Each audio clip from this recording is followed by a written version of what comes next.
तो प्लेट के पारस्परिक क्रिया के आधार पर यानी डायनेमिक पार्ट, यानी इसका मतलब है कि ये जो प्लेट हैं वो स्थायी नहीं है बल्कि गति कर रही हैं, और उसी प्लेटों के पारस्परिक क्रिया के आधार पर उन्होंने प्रसारी या अपसारी, डाइवर्जन, कन्वर्जन और ट्रांसफॉर्म, ये हमारी 3 प्लेटें बताई। अगर मैं प्रसारी की बात करता हूँ तो जो हमारी प्रसारी प्लेट क्या होती हैं, डाइवर्जेंट होती हैं, यानी कि एक दूसरे से क्या होती हैं, दूर जाती हैं। यानी मैं कहूँ कि मान लीजिए ये हमारी 2 प्लेट्स हैं, ये हमारी 2 प्लेट्स हैं,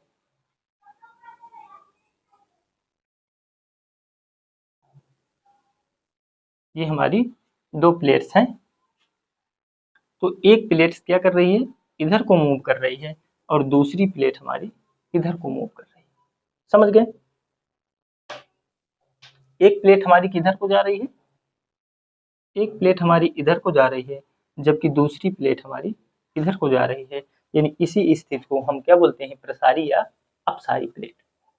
अगर मैं अभिसारी की बात करूं तो अभिसारी में क्या है, ये हमारी 2 प्लेट्स हैं,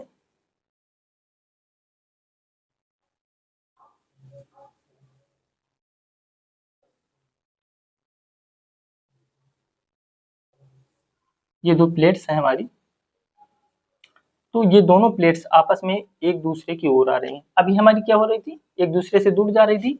अब हमारी प्लेटें एक दूसरे के पास आ रही हैं, that's called conversion, convergence plate, यानी अभिसारी प्लेट कहते हैं। रूपांतरी क्या होती है, यानी कि मान लीजिए एक ये प्लेट है,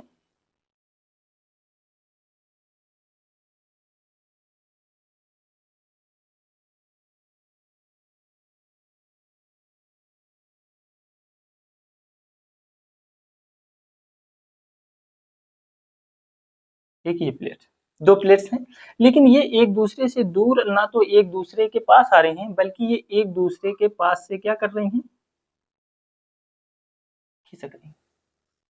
यानी कि एक ऐसी प्लेट जो प्रसारी है, डाइवर्जेंट है, यानी कि ये 2 प्लेट्स हैं, और ये दोनों प्लेट्स आपस की से दूर जा रहे हैं, यानी एक दूसरे से क्या जा रहे हैं, दूर। इसको हम क्या बोलेंगे, अपसारी। ये 2 प्लेट्स हैं और ये दोनों प्लेट्स आपस में आती हैं और मिलती हैं, यानी आपस एक दूसरे की ओर आ रही हैं। इसे क्या हम बोलते हैं, अभिसारी, यानी कि कन्वर्जन प्लेट। इसके बाद 2 प्लेट्स हैं, एक ये प्लेट्स है और एक ये प्लेट्स है, और ये दोनों प्लेट्स आपस में एक दूसरे से ऐसे जा रही हैं, ऐसे ऐसे रगड़ खाते हुए जा रही हैं। तो हम रूपांतरी प्लेट कहते हैं। ये हमारी 3 प्लेट्स थी जो डायनेमिक पार्ट के हिसाब से थी।